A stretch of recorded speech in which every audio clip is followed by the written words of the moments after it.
என் அன்பு சகோதர சகோதரிகளே, ஆண்டவராகிய இயேசு கிறிஸ்துவின் நாமத்தில் உங்களை அன்போடு வாழ்த்துகிறேன். மீண்டுமாக கிறிஸ்தவம் ஒரு இனிய அனுபவம் என்னும் இந்த நிகழ்ச்சியை தமிழ் கிறிஸ்தவ விசுவாச தற்காப்பு ஊழியங்கள் ஆகிய நாங்கள் ஜெபத்தோடு வழங்குவதிலே மிகுந்த மகிழ்ச்சி அடைகிறோம். இந்த நிகழ்ச்சியுடைய நோக்கமெல்லாம் சத்தியத்தை அறியவும், சத்தியத்தினால் விடுதலை பெற்றுக்கொள்ளவும், நீங்கள் ஒவ்வொருவரும் தேவனால் ஆசீர்வதிக்கப்படவும் வேண்டும் என்பதுதான்.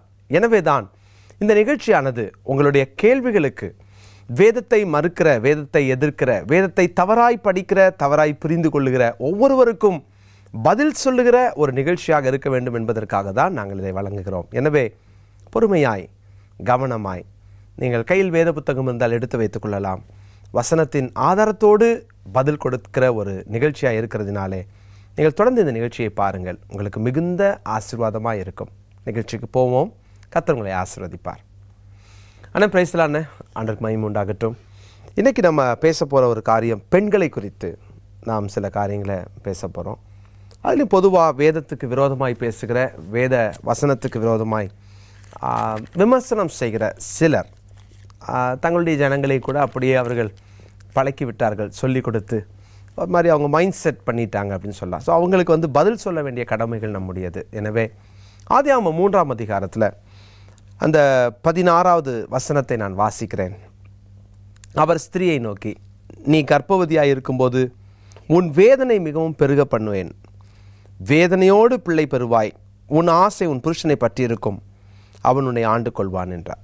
இந்த வசனத்தை கர்ப்பவதியாக இருக்கிற பெண்களுக்கு தான் சொல்லப்பட்ட ஒரு வார்த்தை. ஒருவேளை கர்ப்பவதி ஆகாத, இல்லை கல்யாணம் ஆகாத மலடிகள், இவங்களுக்கெல்லாம் இந்த வசனம் இந்த சாபம் பலிக்கலையே, அப்போ பலிக்காத சாபம் அப்படின்ற ஒரு தலைப்பில் சில நேரம் புத்தகங்கள் கூட எழுதப்படுகிறதே நம்ம பார்க்குறோம். பலிக்காத சாபம், இது ஒரு முரண் அப்படின்றத பார்க்குறாங்க. ஸோ இதிலேருந்து நம்ம ஆரம்பிப்போம். ஸோ கிறிஸ்தவத்தில் பெண்கள் அங்கே நசுக்கப்படுகிறார்களா, ஒடுக்கப்படுகிறார்களா, இதெல்லாம் கூட நம்ம கவனிக்க போகிறோம். ஸோ முதல்ல இதிலேருந்து நம்ம ஆரம்பிப்போம். நிச்சயமான முதலாவது சொல்லப்போனால் இந்த சாபம் அப்படிங்கிற இதில் குறிப்பாக அந்த வசனங்களை நீங்கள் வாசிச்சிங்கன்னா இந்த இடத்துல பெண்ணுக்கான ஒரு சாபம்னு அங்கே சொல்லப்படவே இல்லை. கண்டிப்பாக ஆணுக்கு ஆண்டவர் சாபம் கொடுத்தார்னு வேதத்தில் சொல்லப்பட்டிருக்கு, சர்பத்தை பார்த்து சபித்தார்னு சொல்லப்பட்டிருக்கு. ஆனால் பெண்ணை பார்த்து சபித்தார்னு அங்கே சொல்லப்படலை. பெண்ணுக்கு சில கட்டளைகளை கடவுள் கொடுக்குறார். அதை நீங்கள் நல்லா வாசித்தா தெரியும். வேதத்தில் அங்கே பெண்களை பார்த்து அவர் சபித்தார்னு இல்லை. ஆனால் ஒரு விஷயத்தை ஆண்டவர் சொல்றார். என்ன அப்படின்னா, நீ கர்ப்பவதியாக இருக்கும் பொழுது வேதனையோடு கூட பிள்ளை பெறுவாய். அப்ப இந்த வேதனை வலிகள் இது கர்த்தருடைய ராஜ்யத்துக்குள்ள வருதுன்னா அதுக்கு காரணம் ஆதாமுடைய கீழ்ப்படியாமை தான் அப்படிங்கிறது நம்ம உணர்ந்து கொள்ள முடியும். ஆனால் இப்ப ஆண்டவர் கொடுத்த இந்த காரியம் பழிச்சுதா? ஏன்னா இப்ப இன்னைக்கு இருக்கிற மலடிகள் பிள்ளை வேதனை பெறது இல்லையே. அப்போ இன்னைக்கு இருக்க கன்னியாஸ்திரிகள் எல்லாம் கூட வேதனைப்படுறது இல்லையா? இன்னொரு கருத்தை கூட வைக்கிறாங்க, இந்த சிசரியன் பண்ணி வலியே இல்லாம எடுக்கிறாங்களே அப்படின்றதெல்லாம் சொல்லப்படுகிறத பாக்குறோம். இப்போ இந்த வசனத்தின்படி சிசரியன் பண்ணி எடுக்கிறதும் ஒரு வலிதான், வலி இல்லாம கிடையாது. அதுவும் ஒரு தனி விதமான வலிகள் தான், அறுக்கப்படுகிற, சரீரம் அறுக்கப்பட்டு எடுக்கிற வலிகள். அப்ப இந்த மலடிகளாக இருக்கிறவங்க, பிள்ளை பேர் இல்லாம இருக்கிறவங்க, அவங்க வலி இல்லையே அப்படின்னும் போது உங்களுக்கு தெரியும், சாதாரண இந்த பிரசவ வலியை விட அவங்க வாழ்க்கையில் அனுபவிக்கிற வலி ரணங்கள் மிகப்பெரியதா இருக்கு. அப்ப இது ஒரு கொஸ்டினா அங்க வைக்க வேண்டிய அவசியம் இல்லை. ரெண்டாவது இதை ஏன் மற்ற ஆடு மாடுகளுக்கெல்லாம் ஏன் வலிக்குது? ஏன் இது பெண்ணுக்கு மட்டும்தானே கொடுக்கப்பட்டுச்சு, ஆடு மாடுகள்லாம் அந்த வலி அனுபவிக்க காரணம் என்ன அப்படிங்கிற ஒரு ரீசன் கேட்கப்படுகிறது. இது பெண்ணுக்கு கொடுத்ததுக்கு அப்புறமா தான் இது ஆடு மாடுகளுக்கு நடக்குதுன்னு சொல்லி பைபிள் சொல்லல. அது ஆதாமுடைய கீழ்ப்படியாமையினால முழு பூமியும் சபிக்கப்பட்டது அப்படின்னு சொல்லி நம்ம பார்க்கிறோம். அதிலே அந்த பிரசவ வலி என்பது அது எல்லா மிருகங்களுக்கும் உட்பட்டதா இருக்கு.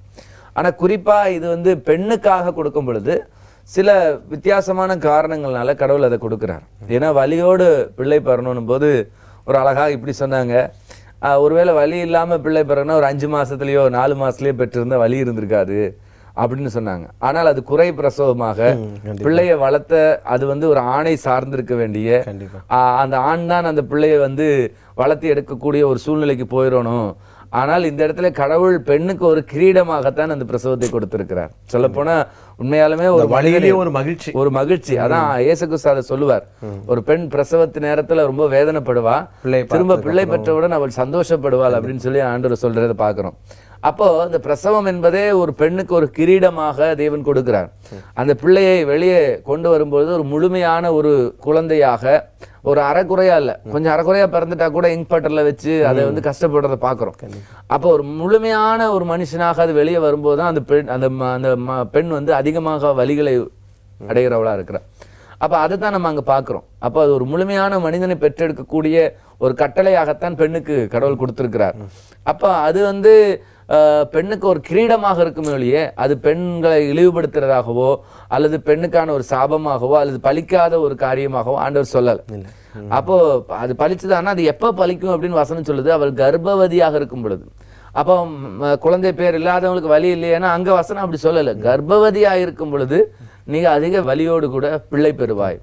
இப்ப கர்த்தருடைய வார்த்தை தெளிவா இருக்கு. வசனத்தின் வாசித்து பார்க்கும்போது அங்க கர்ப்பவதிக்கு தான் அந்த காரியமே ஒழிய அங்க பிள்ளை பெற விருப்பம் இல்லாதவர்களுக்கோ இல்ல பிள்ளை வேண்டாம் என்பவருக்கோ அல்லது பிள்ளை பிறக்காதவர்களுக்கோ அங்க கொடுக்கப்பட்ட கட்டளையாக இல்லை என்பதை நம்ம புரிந்து கொள்ளலாம். ரெண்டாவது, அதுக்கு கீழே ஒரு வசனம் இருக்கு, உன் ஆசை புருஷனை பற்றி இருக்கும், அவன் உன்னை ஆண்டு கொள்ளுவான். இதை பார்த்தோன்னா ஆண்கள் வந்து பெண்களை ஆண்டு கொள்ளுவார்கள் அப்படின்னு சொல்லப்பட்டிருக்கு. அப்ப எப்படி ஆண்டு கொள்வான்னா அப்ப எப்படி இது அடிமைத்தனமா அப்படின்னு கூட சிலர் யோசிக்கலாம்.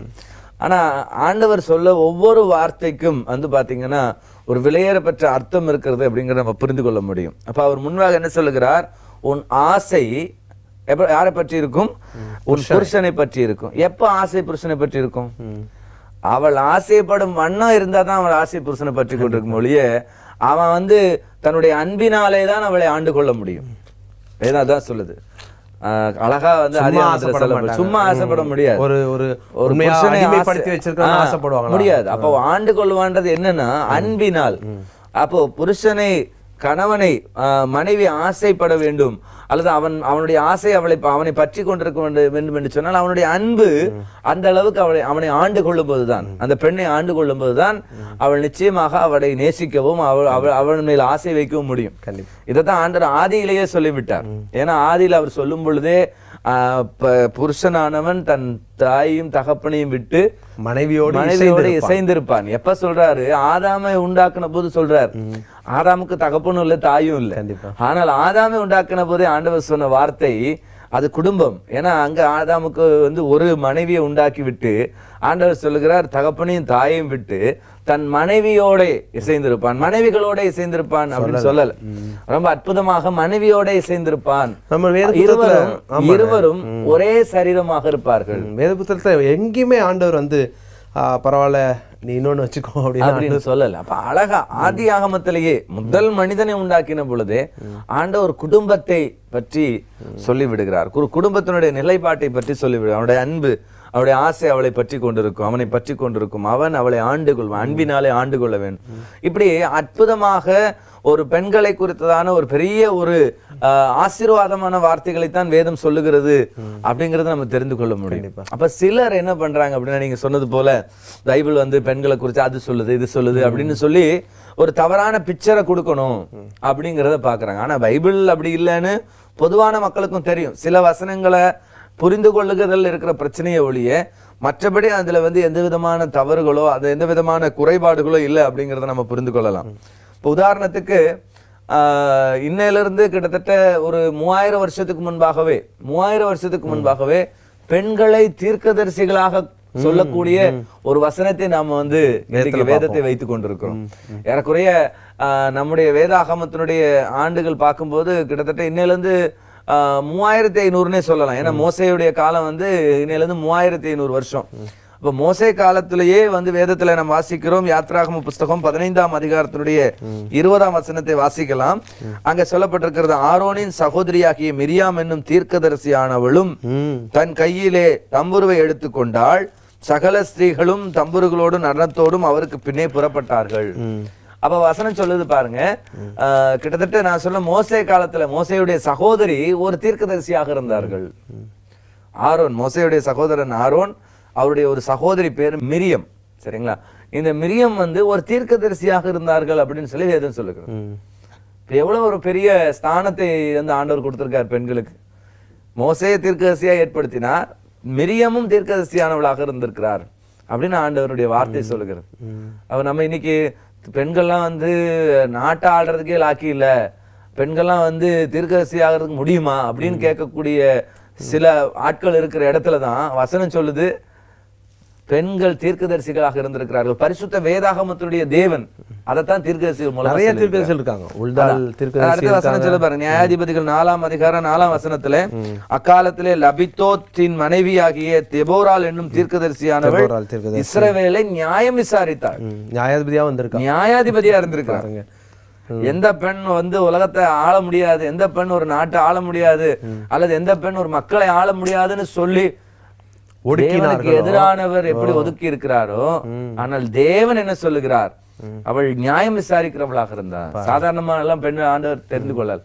பெண்களை வந்து வேதம் எவ்வளவு உயர்ந்த ஸ்தானத்துல வைத்திருக்கிறது என்பது இந்த காரியத்துல நம்ம புரிந்து கொள்ளணும். பெண் அடிமைத்தனம் அப்படின்னு பைபிளை குறித்து பேசுறதுக்கு எந்த ஒரு தகுதியும் கிடையாது. இதோட வேற என்ன? ஆமா, ஏன்னா இந்த காலத்துல ஆட்சி செஞ்சா பரவாயில்ல, சொல்ல பரவாயில்ல. 3500 வருஷத்துக்கு முன்னால நியாயாதிபதிகள் காலம் என்பது ஏறக்குறைய 3000 வருஷங்கள். இன்னையில இருந்து 3000 வருஷத்துக்கு முன்பாக பெண்ணை நியாயம் விசாரிக்கும்படி உண்டாக்கின வேத புத்தகம் நம்முடைய வேதம். அப்படிப்பட்ட நியாயாதிபதி, ஆமா, அப்புறம் அப்படிப்பட்ட ஒரு உன்னதமான ஸ்தானத்தை அவர் தீர்க்கதரிசியானவளாகவும் இருந்திருக்கிறார்.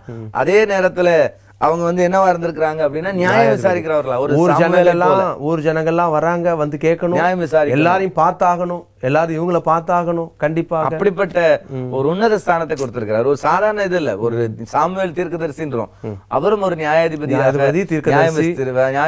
விசாரித்திருக்கிறார். சாமுவேலை போல ஒத்த ஒரு நியாயம் விசாரிக்கக்கூடிய ஒரு பெண்ணை தான் இங்க தெபோரா அழகா நாங்க பார்க்கிறோம். இப்ப தெபோரால் வந்து சாதாரண மனுஷியா, சாதாரண ஆளோ கிடையாதுங்கிறத நம்ம புரிந்து கொள்றோம். அது மாத்திரமல்ல, 2 ராஜாக்கள் 22:14, அப்பொழுது ஆசாரியனாகிய இல்கியாவும் அகிகாமும் அக்போரும் சாப்பானும் அசையாவும் அப்படி அந்த காரியங்கள் வருது. அங்கே வஸ்திரசாலை விசாரிப்புக்காரன் மனைவியாகிய உல்தாள் என்னும் தீர்க்கதரிசியானவரிடத்திலே போய் அவளோட பேசினார்கள். எவ்வளவு அழகா ஆண்டவர் வந்து அந்த இடத்துல வந்து சொல்கிறத பாருங்க. அந்த இடத்துல மறுபடியும், அப்பொழுது இல்கியாவும் ராஜா அனுப்பின மற்றவர்களும் அஸ்ராவின் குமாரனாகிய திக்வாதின் மகனான சல்லூம் என்னும் வஸ்திரசாலை விசாரிப்புக்காரன் மனைவியாகிய உல்தாள் என்னும் தீர்க்கதரிசியிடத்தில் போனார்கள். அவள் எருசலேமின் 2ஆம் வகுப்பிலே குடியிருந்தால் அவளோட அதை பற்றி பேசினார்கள். இது எங்க இருக்குன்னா 2 அப்ப பாருங்க, இந்த வசனத்தின்படி செகண்ட் வகுப்புன்னு சொல்லப்பட்டிருக்குது. உங்களுக்கு புரியும் என்ன அப்படின்னா, இது எருசலேமுடைய 2ஆம் வகுப்பு. இப்ப நம்ம சொல்றோம்ல, ஒரு ஒரு ஒரு பகுதியில வந்து நல்ல ஃபர்ஸ்ட் குவாலிட்டியான ஆட்கள் இருக்கிற இடம் செகண்ட் கிளாஸ், ஃபர்ஸ்ட் கிளாஸ் அப்படின்னு சொல்றோம். ஒவ்வொரு கிளாஸ பிரிச்சு கொடுக்குறோம். இந்த ஃபர்ஸ்ட் கிளாஸ் பீப்புள் உட்கார இடம், விஐபிஸ் அப்படின்னு. அந்த மாதிரி ஒரு விஐபிகள் குடியிருக்கிற இடத்துல குடியிருக்கக்கூடிய ஒரு பெண்ணாக எத்தனை ஆண்டு காலத்துக்கு முன்பாக, கிட்டத்தட்ட 2000 வருஷத்துக்கு மேலாக இருக்கிற ஒரு காலத்துல பெண் அவ்வளவு சிறப்பு வாய்ந்தவளாக இருந்திருக்கிறார். சாதாரண வேலையெல்லாம் இல்லை. ராஜாவுடைய ஆட்கள் போய் அவங்கள சந்திக்கிறாங்க. ஏன்னா அவர்கள் தீர்க்கதரிசியாக இருந்திருக்காங்க. ஏன்னா அவளுடைய கணவன் வந்து சாதாரண ஒரு வேலை செய்கிறாங்க, வஸ்திர சாலை விசாரிப்புக்காரன், ஒரு சூப்பர்வைசர், சாதாரண ஆள். அவருக்கு அந்த செகண்ட் கிளாஸ் கிடைச்சிருக்காரு. இவங்க தீர்க்கதரிசியாக இருந்ததுனால அன்றைக்கு ராஜாக்களுடைய காலத்துல அவர்களுக்கு உயர்வான ஸ்தானத்தை கொடுத்திருந்தாங்க. அப்படி தேவன் தீர்க்கதரிசிகளை தேவன் வைத்திருந்தார். வேதமும் வேதத்தை நம்புகிறவர்களும் விசுவாசிக்கிற காரியம் என்னன்னா, ஆண்டவராகிய தேவன் பெண்களோடும் பேசுவார், பெண்களையும் தீர்க்கதரிசி ஆக்குவார். அதுதான் தீர்க்கதரிசிகள் சொல்லி இருக்கிற தேவன். மோசேயின் தேவன் அவர்தான், அவர்தான் வந்து ஏசாயாவின் தேவன், அவர்தான் எசேக்கியாலின் தேவன், அவர்தான் எலியாவின் தேவன், நியாயாதிபதிகளுடைய தேவன் இவர்தான். அப்ப அந்த தேவனை பின்பற்றி இருக்கிறவங்க ஒத்துக்கொள்ளுவார்கள், பெண்களும் தீர்க்க தரிசனம் சொல்லுவார்கள்.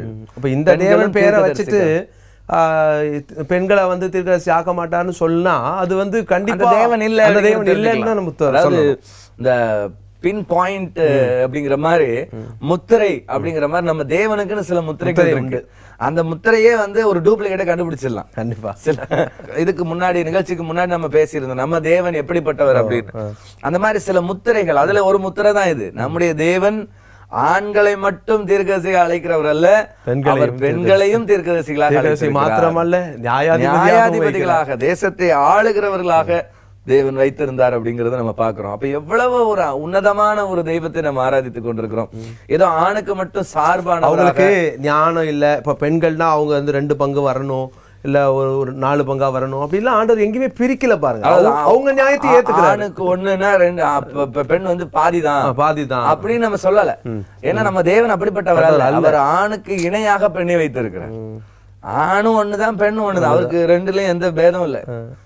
ஆதாமிலிருந்து படைத்தார் அப்படிங்கிற ஒரு காரணத்தினாலதான் ஆதாம் ஆண், ஏவாள் பெண் என்பது குடும்பம்னு வரும்போது பெண் ஆணை சார்ந்து இருக்க கண்டிப்பா இருக்கும் அப்படின்னு சொல்றாரு ஒழிய குடும்பத்துக்கு தான் அது இல்ல. அங்கேயும் ஆண்டவர் 2 பேர்த்தையும் அப்படி இல்ல, உனக்கு அவன் தலை அப்படின்னா பிரச்சனைகள் வர குடும்பத்துல பிரச்சனை வரும். சமாதானமான காரியத்துக்கு தான் கர்த்தர் சொல்லி கொடுக்கிறார். அதுக்கு தான் சொல்லி குடும்பத்துல அமைதி, குடும்பத்துல சந்தோஷம் இப்படி உண்டாவதற்காக ஆண்டவர் சொன்ன ஒரு குடும்பத்துக்கான ஆலோசனை. ஆனா அதே அபிஷியல்னு வரும்போது, இப்ப அதான் நான் சொன்னேன், ஒரு நியாயாதிபதினு வரும்பொழுது அவனுக்கு கீழே ஒரு ஆட்சியாளன் வச்சிருக்கார். நியாயம் விசாரிக்கிற தெபோரால் கூப்பிடும்போது அவன் போகணும். கண்டிப்பா தெபோரால் அழைக்கும் போது அங்க இருக்கிற நியாயக்காரர்கள் போய் இப்படி கூட சொல்லலாம். ஒரு கிளாஸ் எடுத்துக்கிட்டோம்னா அதுக்கு ஒரு லீடர் தேவை, ஃபேமிலிக்கு ஒரு லீடர் தேவை இல்லையா, ஒரு தேசத்துக்கு ஒரு லீடர். அதுதான் இப்போ ஆண்டவர் பெண்ணே வைக்கிறாங்க. அதுதான் பெண் வந்து குடும்பத்துக்கு இருக்கிற போது இருக்கிற அந்த உபதேசம்ன்றது வேற. ஆனா அதே நேரத்துல பெண் தேசத்தை ஆளுகிறவளாக மாறும் பொழுது அங்கே அவளுக்கு முதல் ஸ்தானத்தை ஆண்டவர் அதிகாரமும் கொடுக்கிறார். அவளை ஒரு தீர்க்கதரிசியாகவும் தேர்ந்தெடுத்து பைபிள்ல வந்து நிறைய பெண் தீர்க்கதரிசிகளை பற்றி சொல்லுகிறார். அப்ப வேதாகமத்துடைய தேவன் வாசிக்கிறோம். ஆமா, வேதாகமத்துடைய தேவன் நான்னு சொல்லணும்னா எப்படி பெண்ணை வந்து தீர்க்கதரிசியாக ஏற்றுக்கொள்ளாதவன் எப்படி வேதாகமத்துடைய தேவனா இருக்க முடியும்? தேவனுக்கு எதிரானவர் வந்து எப்படி தேவன், நான் வேதாகமத்தின் தேவன், அந்த தீர்க்கதரிசிகள் சொன்ன கடவுள் நான் தான் அப்படின்னு சொல்ல முடியும்? மோசே அனுப்பினேன் எப்படி சொல்ல முடியும்? மோசே எழுதின அதே நியாயப்பிரமாண புஸ்தகத்துலதான் இருக்கு மிரியம் வந்து தீர்க்கதரிசியானவள், தேவனுடைய வார்த்தையை பெற்றுக்கொண்டவள் இருக்குது. அப்படி இருக்கும்போது அந்த தீர்க்கதரிசிகள் தேவனிடத்திலிருந்து தீர்க்கதரிசனத்தை பெற்றுக்கொண்ட அந்த தீர்க்கதரிசி ஆகிய மிரியமுடைய சொந்த சகோதரனாகிய மோசேய எப்படி தீர்க்கதரிசி பெண்கள் இல்லைன்னு சொல்ற கடவுள் அனுப்ப முடியும்? அப்படின்னா அது வந்து பொய்ன்றது தெரியும். அப்போ எந்த அளவுக்கு ஒரு பொய்ய வந்து கடவுள் அப்படிங்கிற பேர்ல பொய் சொல்ல முடியுது அப்படிங்கறத இப்ப நம்ம பாக்குறோம். ரெண்டாவது இப்ப நம்ம வாசிச்சோம், கடந்த நிகழ்ச்சிகள்ல நம்ம பார்த்த ஏசாயா தீர்க்கதரிசி புஸ்தகம், அது வந்து இன்றைக்கு அப்படியே 66 புத்தகங்களும் இணையதளத்துல இருக்கு அப்படின்னு நம்ம சொல்லியிருந்தோம். இன்றைக்கு 2000 வருஷத்துக்கு முன்பாக இருக்கிற அந்த புத்தகம் அப்படியே திருத்தப்படாத ஒரு புத்தகமாக இன்றைக்கும் காட்டப்படுகிறது. இன்றைக்கும் அது ஆதாரபூர்வமாக இருக்கிறது அப்படிங்கறத நிரூபிச்சிருந்தோம் அப்படின்னு சொல்லியிருந்தோம். அதுல கூட ஒரு வசனம் இருக்கிறது, 8ஆம் அதிகாரம் 3ஆம் வசனத்துல, நாம் தீர்க்கதரிசியானவளை சேர்ந்த போது, அங்கே அந்த ஏசாயா தீர்க்கதரிசி ஒரு தீர்க்கதரிசியானவளை திருமணம் செய்கிறார் அப்படின்னு சொல்லி அந்த காரியம் சொல்லப்படுகிறது பாக்குறோம். அவருடைய மனைவி ஒரு தீர்க்கதரிசியானவளாக இருக்கிறாள். அப்ப பெண் தீர்க்கதரிசி இருக்கிறான்னு ஏசாயா சொல்லி இருக்கிறார். அப்ப இன்னைக்கு அந்த பேதம் பாதுகாக்கப்பட்டிருக்கிறது. அப்போ நம்முடைய தேவன், வேதாகமத்தின் தேவன் பெண்களை எவ்வளவு ஒரு உயர்ந்த ஸ்தானத்திலே, எவ்வளவு ஒரு பதவியிலே அமர்த்தி இருக்கிறார் அப்படிங்கறத நம்ம இந்த காரியத்திலிருந்து புரிந்து கொள்ள முடிகிறது. இது மட்டுமல்ல, பெண்களை ஆண்டவர் எந்த அளவுக்கு நேசிக்கிறார் அப்படிங்கறத இன்னும் கொஞ்சம் கூட நம்ம உணர்ந்து கொள்ள முடியும். அப்படின்னா இயேசு கிறிஸ்துடைய பிறப்புல நம்ம பார்க்க முடியும். எப்படி அப்படின்னா லூக்கா சுவிசேஷம் 1ஆம் அதிகாரம் 28ஆம் வசனத்திலே, அவள் இருந்த வீட்டில் தேவதூதன் பிரவேசித்த போது, கிருபை பெற்றவளே வாழ்க, கர்த்தர் உன்னுடன் இருக்கிறார், ஸ்திரீகளுக்குள்ளே நீ ஆசீர்வதிக்கப்பட்டவள் என்றான். பாருங்க, ஆண்டவர் இந்த பூமிக்கு வந்து பிறக்கும்படியாக ஒரு பெண்ணை தான் தெரிந்து கொண்டார். கண்டிப்பா ஏதோ பெண் வந்து தீட்டானவள்னோ, பெண் வந்து ஆணுக்கு நிகரில்லாதவர்னோ அப்படி ஆண்டவர் சொல்லவே இல்லை. ரொம்ப நம்ம ஜென்ட்லா ரொம்ப அழகா இருக்குல்ல இந்த வசனம். வந்து உள்ள பிரவேசித்து ஒருவேளை பயங்காமிச்ச மாதிரியோ இல்ல வேற எதுவும் தேவ தூதனா தான் வந்தாரு. இங்க ஆம்பளையா வந்திருந்தா உள்ள விட்டுருக்க மாட்டாங்க. ஆனா அங்க தேவ தூதனாக வெளிப்பட்டார். அங்க வந்து சொல்றார், இன்னைக்கு கிருபை பெற்றவளே வாழ்க அப்படின்னு சொல்லி. அப்போ எவ்வளவு ஒரு அழகான ஒரு காரியத்தை இங்க பாக்குறோம்.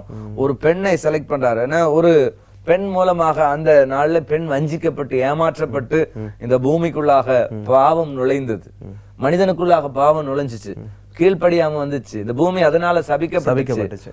ஆனால் இன்றைக்கு ஒரு பெண் மூலமாகவே அதை சரி செய்யறது முழு உலகத்தையும் தேவன் ரட்சிப்புக்குள்ளாக நடத்துகிறார். முழு உலகத்தையும் ரட்சகராக இயேசு கிறிஸ்து மரியாளுடைய வயிற்றுல பிறந்தார் அப்படின்னு சொல்லி பாக்குறோம். அப்ப பெண்ணுக்கான எவ்வளவு ஒரு உயர்ந்த ஸ்தானத்தை தேவன் கொடுத்திருக்கிறார் அப்படின்றது நம்ம வேதத்துல வாசிக்க முடியும். அது மாத்திரமல்ல, வசனம் பாருங்க, தொடர்ந்து வாசிக்கும் பொழுது பழைய ஏற்பாட்டுல ஒரு வசனம் நம்ம வாசிக்கிறோம், 3ஆம் அதிகாரம் 15ஆம் வசனத்துல. பிசாச பார்த்து சொல்லுவோம், உனக்கும் ஸ்திரீக்கும். முதல் பகையை யாருக்கு உண்டாக்குறாருன்னா உனக்கும் ஸ்திரீக்கும், உன் வித்துக்கும். அதாவது இதுல நிறைய ஆவிக்குரிய அர்த்தங்கள் இருக்கு. நம்ம வந்து ஆன்மீக அர்த்தங்களுக்குள்ள போகல, நேரடியான அர்த்தங்களுக்கு போகும்போது முதல்ல பிசாசு யாரை எதிர்த்து நிப்பான் அப்படின்னு வசனம் சொல்லுதுன்னா ஸ்திரீயை எதிர்த்து நிப்பான். உனக்கும் ஸ்திரீக்கும் பகை உண்டாக்குவேன் அப்படிங்கிற காரியத்தை பார்க்கிறோம். அப்ப பகை எங்கிருந்து ஆரம்பிக்குதுன்னு பாத்தீங்கன்னா அங்க ஸ்திரீக்கும் பிசாசுக்கும் ஒரு பகை எப்பவுமே இருந்துகிட்டு இருக்கு. இன்னைக்கு பாருங்க, உலகத்துல பிசாசனுடைய அதிகபட்சமான தாக்குதல் யார் மேல இருக்கு அப்படின்னு பாத்தீங்கன்னா பெண்கள் மேல இருக்கு, பெண் இனத்து மேல இருக்கு. அப்ப அவங்களுடைய எல்லா பகையும் வந்து அந்த இடத்துலதான் இருக்கிறது பார்க்கணும். அப்ப ஏன்னா அவன் வஞ்சித்தான். அதுக்கு முக்கியமான ஒரு அடிப்படையான காரணம் பிசாசு பெண்ணை வஞ்சித்து ஏமாற்றின அப்படினால இன்னைக்கு வரைக்கும் அவன் பெண் இனத்தை சூழ்ச்சியை பாருங்க இல்லையா, அவனுடைய சூழ்ச்சியை பாருங்க. அப்படிதான் சொல்லணும் நம்ம. ஏன்னா படத்தை காமிச்சு ஆண்டவர் பேசுனதுக்கு விரோதமா பேசி ஏமாத்தி அவன் பிசாசு வந்து அவன் அப்படி சூழ்ச்சி செஞ்சிருக்கிறான் அந்த ஏதேன் தோட்டத்துல. அதான் அப்போ முக்கியமா என்ன இங்க சொல்ல வரோம் என்னன்னா, பொதுவான ஒரு விஷயம் என்னன்னா, பெண்ணை இழிவுபடுத்தி அவளை கேவலப்படுத்தி அவளை ஒரு சாதாரண ஒரு மனுஷியா கூட மதிக்காம, மனிதனுக்கு இணையா மதிக்காம அவளை ஒரு 50% ஆக்கி அவளை வந்து பாதிதான், ஆணுக்கு இணையா இல்ல அப்படின்னு சொல்லி அவளை எவ்வளவு கேவலப்படுத்தக்கூடிய ஒரு சூழல்கள் இன்றைக்கு இருக்கிறது நம்ம பாக்குறோம். அப்ப இது என்ன காரணம் அப்படின்னு சொல்லும் போது, இது ஆதியிலே அந்த சர்ப்பமானது ஏவாளை வஞ்சித்ததுன்னு பாக்குறோம். அதற்கும் அந்த பிசாசு, அந்த உருவகத்துல சொல்லப்பட்டிருக்க அந்த பிசாசுக்கும் பெண்ணுக்கும் இருக்கிற ஒரு பகை, அந்த பகை இன்றைக்கு வரைக்கும் பாத்தீங்கன்னா பெண் இனத்துக்கு ஒரு பெரிய பிரச்சனையை உண்டு கொண்டு கொண்டிருக்கிறத பார்க்கணும். அநேக பெண்கள் சீரழிக்கப்படுறாங்க, அநேக பெண்கள் தாறுமாக்க ஆக்கப்படுறாங்க. இதுக்கெல்லாம் காரணம் என்ன அப்படின்னு பார்க்கும்போது, இது ஒரு சாத்தானுடைய பிசாசனுடைய ஒரு பெரிய திட்டமாக இருக்கிறது. பெண் இனத்தை இழிவுபடுத்தக்கூடிய ஒரு திட்டமாக இருக்கிறத நம்ம பார்க்க முடியும். ஒருவேளை ஒரு கிறிஸ்தவ குடும்பத்திலேயோ அல்லது ஒரு உலகத்துல எந்த இடத்துல அது ஒரு கிறிஸ்தவனா இருந்தாலும் சரி, ஒரு பெண்ணை வந்து இழிவுபடுத்துறான், அந்த பெண்ணை நசுக்கிறான், அந்த பெண்ணுக்கு வந்து ஒரு அடிமை போல் அவன் நடத்துகிறான் என்றால் வேதவசனத்தின்படி அது பாவம். நிச்சயம் அதுல வந்து எந்த விதமான இதுவும் கிடையாது. யாரா இருந்தாலும் சரி, அது வேதம் அதற்கு இடம் கொடுக்கவே கிடையாது. நிச்சயமான. அடுத்தது வசனம் சொல்லுது பாருங்க, மத்தேயு 5ஆம் அதிகாரம் 28ஆம் வசனம். ஆண்டவர் இயேசு கிறிஸ்து சொல்லுகிறார், நான் உங்களுக்கு சொல்லுகிறேன், ஒரு ஸ்திரீயை இச்சையோடு பார்க்கிற எவனும் தன் இருதயத்தில் அவளோட விபச்சாரம் செய்தாயிற்று. எவ்வளவு தூரம் பெண்களை கண்ணியப்படுத்துகிறார் ஆண்டவர் இயேசு. நீ வந்து பெண்ணை பார்த்து ஆண்டவர் சொல்லல நீ ஒழுக்கமா போ அப்படின்னு சொல்லல, ஆணை பார்த்து ஆண்டவர் சொல்ல நீ இச்சையோடு பார்க்காத. இப்ப நிறைய நேரத்துல இப்ப கூட சமீபத்தில் நடக்கும்போது, இந்த பிரச்சனை எல்லாம் நடக்கும்போது சில பெண்கள் கேவலப்படுத்தப்படுறான்னு, அவங்க அப்படி தப்பா நடந்தாங்க அதனாலதான் நாங்க தப்பு பண்ணோம் அப்படின்னு சொல்றத பாக்குறோம். அது எவ்வளவு கண்டிக்கத்தக்க ஒரு செயல். அவங்க தப்பா நடந்தாங்க நாங்க தப்பு பண்ணோம் அப்படின்னு சொல்ல முடியுமா? அவர்கள் ஆடை குறைச்சாங்க அதனால நாங்க தப்பு பண்ணோம் அப்படின்னு சொல்ல முடியுமா? அவர்கள் போலாம், ஆனா நீ உன்னை பாதுகாத்துக்கோ, உன் கண்களை பாதுகாத்துக்கோ. கடவுள் அதான் சொல்லியிருக்கிறார். நீ வந்து இது ஒரு ஸ்திரீயை இச்சையோடு பார்க்கிறான், அவளோடு கூட விசாரம் செய்தாயிற்று.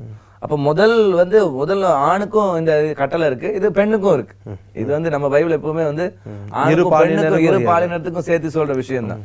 அப்ப நம்ம கண்களை இச்சையை காத்துக்கொள்ளாம, நான் தப்பா பாத்துட்டேன், உடனே எனக்குள்ள இச்சை வந்துருச்சு, நான் வந்து உடனே வந்து அதை தீர்த்துக்கணும் அப்படின்னு போறேன் அப்படிங்கிறது நம்ம எந்த விதத்துல முன்மாதிரி எடுத்துக்கொள்ள முடியும்? அதுல ரொம்ப அழகா போடுறது காமனான ஒரு வார்த்தை. ஒரு ஸ்திரீயை, அது வேலைக்காரியானாலும் சரி வேலைக்காரனாலும் சரி, அது யாரா இருந்தாலும் சரி, அப்ப இச்சையோடு பார்க்கிற அந்த பார்வைங்கிறது தப்பு. வேதாதான் சொல்லுது தப்பு, அதை செய்யாத. இங்க ஒருவேளை வேலைக்காரனால பரவாயில்ல அப்படின்னு ஆண்டவர் சொல்லல பாருங்க. அடிமைகளை பாத்துக்கோன்னு சொல்லல, அப்படிலாம் சொல்லல. அடிமைகள்னா திருமணத்துக்கு வெளியே வச்சுக்கலாம் அப்படின்லாம் பைபிள் சொல்லல. பைபிள் வந்து ஒரு பெண்ணை, அது உனக்கு திருமணத்துக்கு வெளியே இருக்கிற ஒரு பெண்ணை உன்னுடைய கண்ணுல வந்து நீ இச்சையோடு பாத்தீங்கன்னா அது விபச்சார பாவத்துக்கு ஒத்த பாவம் அப்படின்னு சொல்லி ஆண்டவர் எவ்வளவு அழகா பெண்களை கண்ணியப்படுத்துறாரு. நீ பெண்ணை பார்க்கும் போதே எப்படி பார்க்கணும்? அப்போ ஒரு சகோதரியா பார்க்கணும், ஒரு தாயா பார்க்கணும்.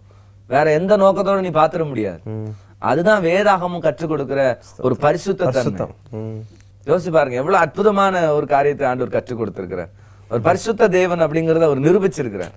உன்னோட பார்வை, உன்னுடைய கண்கள், அது வந்து ரொம்ப பரிசுத்தமானதா இருக்கணும். நீ செய்யற, இப்ப நிறைய கேட்பாங்க அப்படிதான் செய்யறாங்களா இல்லையா? ஆண்டவருடைய உபதேசம் என்ன? செய்ய வேண்டும். இதுக்கு நம்மள பயிற்றுவிக்கப்படும். செய்யலன்னா பாவம் அவ்வளவுதான். வசனத்தை இப்படி செய்யலன்னா பாவம். யாரா தானே அது செய்யறாங்களா செஞ்சாங்களா அப்படின்லாம் கேட்டேன்னா அது செய்யலன்னா அதுக்கு நரகம்.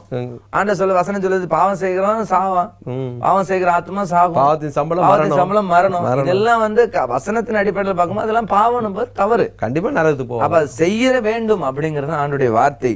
அதனால இயேசு கிறிஸ்து அதை தெளிவாக நமக்கு போதித்திருக்கிறார். கண்டிப்பா. அது மாத்திரம் இல்லன்னு இயேசுசாமியுடைய ஊழியத்துல கூட பாருங்க, அநேக பெண்கள் இருந்திருக்கிறாங்க. அநேக பெண்கள் அவரோடு கூட ஊழியத்துல கலந்துருக்கிறாங்க, ஆஸ்திகளால் ஊழியம் செஞ்சிருக்கிறாங்க. எத்தனையோ பெண்கள் அவருக்கு அவர் பணத்தை கொடுத்து ஊழியம் செஞ்சிருக்காங்க, அவங்க கூட நடந்திருக்கிறாங்க. இயேசு கிறிஸ்து போகிற ஊருக்கெல்லாம் போய் அவருடைய சத்தியத்தை அவருடைய வார்த்தைகள்ல கேட்டிருக்கிறாங்க. பெண்கள் வந்து எந்த அளவுக்கு ஆண்டவரோடு கூட அந்த காரியங்கள்ல வந்து தேவனுடைய நாமத்தை மகிமைப்படுத்தி இருக்கிறாங்க அப்படின்றத நம்ம பார்க்க முடியும். அப்போ பெண்ணுக்கு ஆண்டவர் வந்து கொடுத்திருக்கிற ஒரு பெரிய ஸ்தானம் வந்து சொல்லி முடியவே முடியாது. அவ்வளவு பெரிய ஸ்தானத்தை தேவன் கொடுத்திருக்கிறார். பெண்களை எந்த இடத்துலயும் வந்து ஒரு சிறு இடத்துல கூட அவர் வந்து குறைவுபடுத்தவே இல்லை. ஒரு சிறு இடத்துல கூட அவங்கள வந்து தாழ்மைப்படுத்தல. அவங்கள வந்து சிறு இடத்துல கூட நீங்க வந்து ரொம்ப தாழ்வானவங்கன்னு சொல்லல. உயர்ந்த ஸ்தானத்தை தேவன் கொடுத்திருக்கிறார் பெண்ணுக்கு. கண்டிப்பா எவ்வளவோ காரியங்கள், அற்புதமான விஷயங்களை வேதத்துல நம்ம சொல்லிக்கிட்டே போகலாம். அப்படிப்பட்ட காரியங்களை வந்து ஆண்டவர் இந்த இடத்துல செய்திருக்கிறது நம்ம பார்க்க முடியும். இன்னும் நிறைய விஷயங்கள் இருக்குன்னு இப்ப வேதாகமத்துல கூட ஆண்டவர் பல பெண்களை புகழ்ந்திருக்கிறார். அதுல ஒரு பெண் கூட தன்னுடைய பிள்ளைக்காக ஆண்டவரத்துல வேண்டுதல் செய்த போது கூட ஆண்டவர் அந்த பெண்ணை பார்த்து சொல்ல இந்த விசுவாசம் பெரியது என்று சொல்லுகிறார். இந்த 15:28 பாருங்க, இயேசு அவளுக்கு பிரதியுத்தரமாக, ஸ்திரீயே உன் விசுவாசம் பெரியது, நீ விரும்புகிறபடி உனக்கு ஆக கடவது என்றார். இப்ப நீங்க இதுல கூட ஒரு சின்ன கேள்வி இருக்கு. ஆமா, இதுல பாத்தீங்கன்னா அதுல சொல்றாருல, அதாவது பிள்ளைகளின் அப்பத்தை எடுத்து நாய்க்குட்டி போடக்கூடாது. அப்போ வந்து பெண்ணை வந்து இழிவுபடுத்திட்டாரு, அப்போ ஒரு நாயா மதிச்சாரு அப்படின்லாம் ஒரு முக்கியமா சொல்லக்கூடியது என்னன்னா, பிள்ளைகளுடைய அப்பம் அப்படின்பது அந்த இடத்துல பிள்ளைகள் அப்படின்னு சொல்லப்படுகிறது வந்து இஸ்ரவேல் ஜனங்கள், நாய்கள் அப்படின்னு சொல்றது புறஜாதிகள் அப்படிங்கிற ஒரு அர்த்தத்தில் தான் அங்க சொல்லப்படுகிறது. இது வந்து ஆனால் பிள்ளைகளின் அப்போ நாய்க்குட்டி போடக்கூடாதுன்றது வந்து ஒரு வழக்கச்சொல். ஆனா அதே நேரத்துல ஆண்டவர் வந்து அந்த இடத்துல ஒப்பிடும்போது புறஜாதிகளை நாய்களுக்கும் இஸ்ரவேல் ஜனங்களை ஆடுகளுக்கும் ஒப்பிடுறது எப்பவுமே வந்து வழக்கம். காணாமல் போன ஆடுகளாகிய இஸ்ரவேல் ஜனங்கள் அப்படின்னு சொல்லுகிறத பாக்குறோம். அப்ப இயேசு கிறிஸ்து இஸ்ரவேலுக்கு மட்டும் வந்தவரா அப்படின்றத ஏற்கனவே நம்ம பார்த்திருக்கோம். இயேசு கிறிஸ்து இஸ்ரவேலுக்கு மட்டுமல்ல, முழு உலகத்தினுடைய ரட்சகர். அவர் வந்து யாரையும் இழிவுபடுத்துகிறவர் அல்ல. அவர் அந்த இடத்துல வந்து அந்த பெண்ணை சோதிக்கும்படியாக ஒரு வார்த்தையை சொன்னார். அந்த வழக்க சொல்ல சொல்லும் பொழுது அந்த பெண்ணுடைய விசுவாச வார்த்தைகளை ஆண்டவர் வெளியே கொண்டு வரும்படியாக விரும்பினார். அந்த பெண் என்ன சொல்லுவா அப்படிங்கறது மக்கள் நாம இன்னைக்கு அறிந்து கொள்கிறோம். இன்றைக்கு வரைக்கும் அந்த பெண்ணை குறித்து வாசிக்கிறோம். ஏன்னா அந்த பெண் அவ்வளவு சிறப்பானவள். ஆண்டவர் வந்து அதை ஒரு விஷயத்த செய்யறாருன்னா அதுக்கு ஒரு முக்கியமான ஒரு காரணம் இருக்கும். அப்ப அந்த பெண்ணுடைய வாயிலிருந்து அந்த வார்த்தை வந்தனாலதான் ஆண்டவர் அவளை பாராட்டினார்.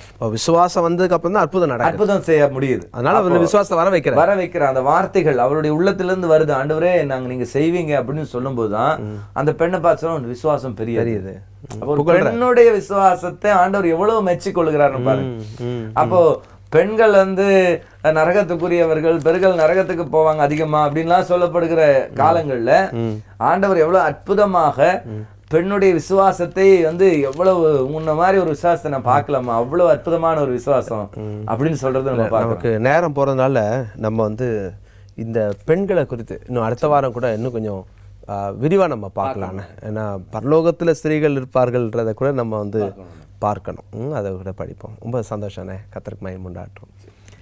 என் அன்பு சகோதர சகோதரிகளே, இந்த நாளிலும் இந்த நிகழ்ச்சி உங்கள் ஒவ்வொருவருக்கும் ஆசீர்வாதமாய் இருந்திருக்கும் என்பதை நான் விசுவாசிக்கிறேன். எனவே ஆண்டவராகிய இயேசு கிறிஸ்துவை நோக்கி பார்ப்போமா? ஜெபிக்கலாம். பரலோக பிதாவே, இந்த நாளிலே உடைய வேத வசனத்தின் அடிப்படையிலே எவ்வளவு அழகாய் பெண்களை நீர் மேன்மைப்படுத்தி இருக்கிறீர். பழைய ஏற்பாட்டு காலங்களிலும் சரி, இன்றைக்கும் சரி, நீர் பெண்களை இழிவுபடுத்துகிறவர் அல்ல. பெண்களை பாதி என்ற ஒரு பாதி அளவுக்கு நீர் குறைத்து விடுகிறவரும் அல்ல. நீர் யாரையும் நேசிக்கிறவர் என்பதை வேதத்தின் அடிப்படையிலே நாங்கள் கற்றுக்கொள்ளுகிறோம். இந்த நாளிலும் இந்த நிகழ்ச்சியை பார்க்கிற நம்முடைய பிள்ளைகள் ஒவ்வொருவரையும் ஆசீர்வதியும். வேதத்தை குறித்ததான தவறான எண்ணங்களை அவர்கள் இருதயத்தை விட்டு எடுத்து போடும். உடைய ரட்சிப்பின் அனுபவங்களை உடைய பிள்ளைகள் அனுபவமாய் பெற்றுக்கொள்ளட்டும், அதை சுதந்திரித்துக் கொள்ளட்டும் என்று நான் ஜெபிக்கிறேன். வியாதி படுக்கைகள் இயேசு கிறிஸ்துவின் நாமத்தில் இந்த சரீரங்களை விட்டு விலகி போகட்டும் என்று நாங்கள் ஜெபிக்கிறோம். உடைய நாமம் மகிமைப்படட்டும். இயேசுவின் நாமத்தில் ஜெபிக்கிறோம் நல்ல பிதாவே, ஆமென். என் அன்பு சகோதர சகோதரிகளே, கர்த்தருடைய வார்த்தையை கேட்ட நீங்கள் பெற்ற நன்மைகளை எங்களுக்கு எழுத மறக்க வேண்டாம். உங்களுக்கு இலவச வேத புத்தகத்தை அனுப்பி வைக்க விரும்புகிறோம். கிறிஸ்தவர் அல்லாதவர்கள் உங்களுடைய விலாசத்தை எங்களுக்கு எழுதலாம். புத்தகங்கள் தேவைப்பட்டாலும் நீங்கள் எழுதி பெற்றுக்கொள்ளலாம். ஃபோன் மூலமாக தொடர்பு கொள்ளலாம். நிச்சயமாக உங்களுக்கு பதில் சொல்ல நாங்கள் ஆயத்தமாக இருக்கிறோம். மீண்டும் அடுத்த வாரம் சந்திப்போம். ஆண்டவர் உங்களை ஆசீர்வதிப்பாராக. ஆமென். நீங்கள் தொடர்பு கொள்ள வேண்டிய முகவரி post box number 6969, Alwar Thirunagar, Chennai 87.